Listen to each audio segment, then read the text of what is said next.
Hello students. आज देखो हम जो अपना अगला कल्टीवेटेड प्लांट पढ़ने वाले हैं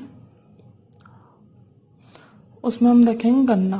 ठीक है, तो भाई देखो सबसे पहले इसके अगर हम वानस्पतिक लक्षण मतलब लक्षण नहीं, इसके लिए हम सबसे पहले अगर इसके वानस्पतिक नाम की बात करें तो इसका वानस्पतिक नाम होगा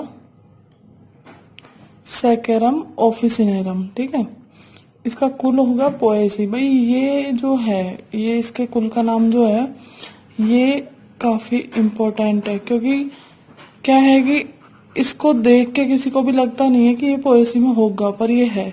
क्यों? क्योंकि पोएसी में हम किन को रखते हैं, गेहूं वगैरह को रखते हैं, और ये एकदम अलग हो जाता है, इसलिए हम मतलब ये सोच नहीं पाता है कि ये पोएसी में हो सकता है। तो इसको याद रखना है कि जो गन्ना है वो किस कुल का पादप है, पोएसी का। देसी नाम हो गया इसका ईख। ठीक है भाई, अब जो इसके उत्पादक क्षेत्रों की बात करेंगे, कहाँ पे ये बहुत ज्यादा उगाया जाता है। गन्ना मुख्यतः चीनी प्राप्त करने के लिए कृषित किया जाता है। सभी जानते हैं कि भाई उसमें जो सुक्रोज होता है उससे हमें क्या प्राप्त होती है, चीनी प्राप्त होती है। विश्व में प्रमुख गन्ना उत्पादक क्षेत्र उष्ण कटिबंधीय क्षेत्रों में स्थित है। ठीक है, मतलब मेनली जो उष्ण कटिबंधीय क्षेत्र है वहां पे गन्ना उगाया जाता है। ठीक है, इसके अलावा भाई जो उप उष्ण कटिबंधीय क्षेत्र होते हैं, मतलब कि जहाँ पे नमी और गर्मी इनसे थोड़ी सी कम पाई जाती है, वहां पे भी कृषित किया जा सकता है, लेकिन उसमें क्या है कि जो प्रोडक्शन होगा, पैदावार होगी, वो क्या होगी, कम होगी। तो भाई देखो ये मेनली कहाँ मिलेगा हमें, उष्ण कटिबंधीय क्षेत्रों में। गन्ना उत्पादन क्षेत्रों में ब्राजील प्रथम स्थान पर तथा भारत द्वितीय स्थान पर है। भाई जो गन्ना उत्पादक क्षेत्र है सॉरी, गन्ना उत्पादक क्षेत्र जो है उनमें पहला नंबर किसका है, ब्राजील का, और उसके बाद इंडिया का क्या है, दूसरा नंबर है। इसके अलावा भाई कहाँ कहाँ, क्यूबा, चीन, मैक्सिको, थाईलैंड व पाकिस्तान आदि में। ठीक है, अब भाई इसकी हम उत्पत्ति की बात करें, ये तो थे उसके उत्पादक क्षेत्र। अब उत्पत्ति की बात करेंगे कि भाई उत्पत्ति कहाँ से है इनकी। गन्ने के मुख्य दो भौगोलिक उत्पत्ति केंद्र, मतलब दो भौगोलिक केंद्रों को इसका उत्पत्ति क्षेत्र माना गया है,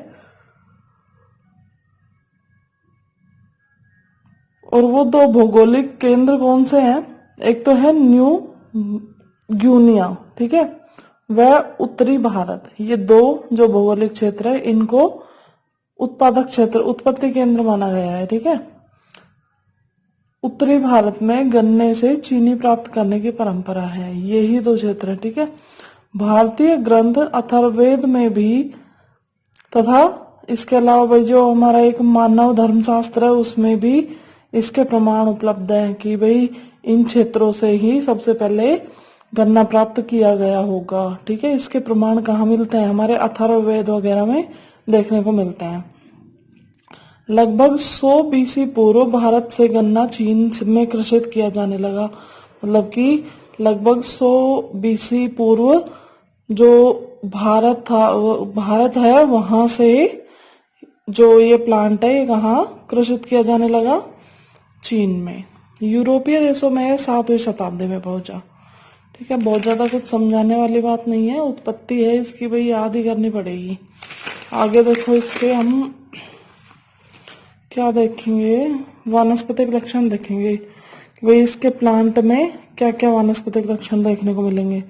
सबसे पहले तो गन्ने का पादप कैसा होता है, बहुवर्षीय होता है। ठीक है, पौधा क्या होगा, पौधा ऊर्ध्व का मतलब क्या है, सीधा, इस तरीके से इरेक्ट, लगभग 2 से 6 मीटर लंबा होता है। लंबाई बता दिए क्या, लगभग 2 से 6 मीटर लंबा, तथा मोटा सख्त बांसनुमा। देखा है सभी ने गन्ना कैसा होता है, मोटा होता है, टाइट होता है, सख्त होता है, और कैसा, बांसनुमा होता है। पर्व और पर्व संधियों में बटा होता है।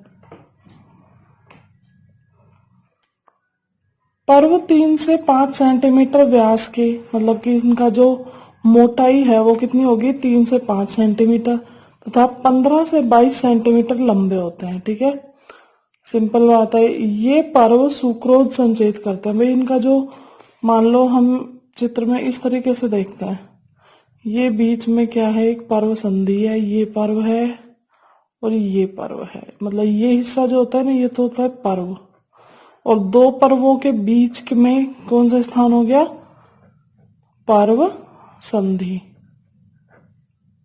ठीक है, तो ये जो पर्व वाला हिस्सा होता है, मतलब ये क्या करेगा, सुक्रोज का संचयन करता है। पर्व संधि एक महत्वपूर्ण भाग होता है। भाई जो इसकी पर्व संधि है वो एक महत्वपूर्ण भाग है। क्यों? क्योंकि है ना, पर्व संधि में एक पार्श्व कलिका, लैटरल बड, मतलब कि देखा होगा आपने, जो गन्ने की कली जो पोरी होती है उसमें क्या होता है, छोटे छोटे मतलब ऐसे गोले से बने होते हैं। ध्यान से कभी देखोगे तो आपको पता लगेगा। तथा मूल प्रारंभिकाओं का एक श्वेत वलय स्थित होता है। एक जो सफेद वलय स्थित होती है किसकी, मूल प्रारंभिकाओं की, जहां से मूल बनना स्टार्ट होंगी। ठीक है, गन्ने की पत्तियां 100 से 200 सेंटीमीटर लंबी होती हैं। ठीक है, सेंटीमीटर में दिया है यहाँ माप, कितनी हो सकती है, 100 से 200 सेंटीमीटर लंबी। 10 सेंटीमीटर चौड़ी, चौड़ाई कितनी होगी, 10 सेंटीमीटर, मतलब क्या हुआ, पतली और लंबी हो गई। वह चपटी, चपटी होती है, एकांतरित क्रम में व्यवस्थित होती है। भाई कैसे क्रम में होगी, एकांतरित क्रम में। पत्तियां लंबे पर्णाच्छद व फलक के रूप में होती है। भाई पर्णाच्छद क्या होता है, जो नीचे जो तने वाले भाग को आच्छादित करता है। ठीक है, और फलक आगे का जो पत्ती का मतलब जो क्षेत्रफल बनाता है वो हिस्सा। क्या दो हिस्से हो गए पत्ती के, पर्णाच्छद और फलक है। पुष्प कैसे होंगे, इसमें द्विलिंगी पुष्प होंगे, और कभी भी इनके पुष्पों से क्या है, बीजों का निर्माण नहीं होता है। ठीक है, कभी भी गन्ना बीज से नहीं उगाया जाता। इसके जो पर्व और पर्व संध्या है, इनको काट काट के और मिट्टी में दबा दिया जाता है, वहां से ही मूल का विकास हो जाता है। अब देखो हम इससे संबंधित जलवायु की बात करते हैं। जलवायु में क्या देखने को मिलेगा, गन्ने की खेती जो है वो उष्ण कटिबंधीय क्षेत्रों की गर्म और नम जलवायु के लिए उपयुक्त होती है। भाई जो हमारे उष्ण कटिबंधीय क्षेत्र होते हैं, ठीक है, ट्रॉपिकल रीजन्स होते हैं, उनमें मेनली गन्ने की खेती की जाती है। इसके अलावा जो उप उष्ण, मैं बता चुकी हूँ ये बात आपको पहले आगे, कि जो उप उष्ण कटिबंधीय क्षेत्र है, जहाँ पे उष्ण कटिबंधीय क्षेत्रों की तुलना में थोड़ा कम गर्म वातावरण होता है, ठीक है, और थोड़ा कम नम होता है, ऐसी जलवायु में भी गन्ने आराम से कृषित किए जा सकते हैं। बस अंतर सिर्फ इतना रहेगा कि जो उप उष्ण कटिबंधीय क्षेत्र होते हैं ना, उनमें क्या होगा कि प्रोडक्शन थोड़ा कम मिलता है। ठीक है, इसके आगे भी इसकी खेती वगैरह की बात हम देखेंगे अगली वीडियो में। Thank you.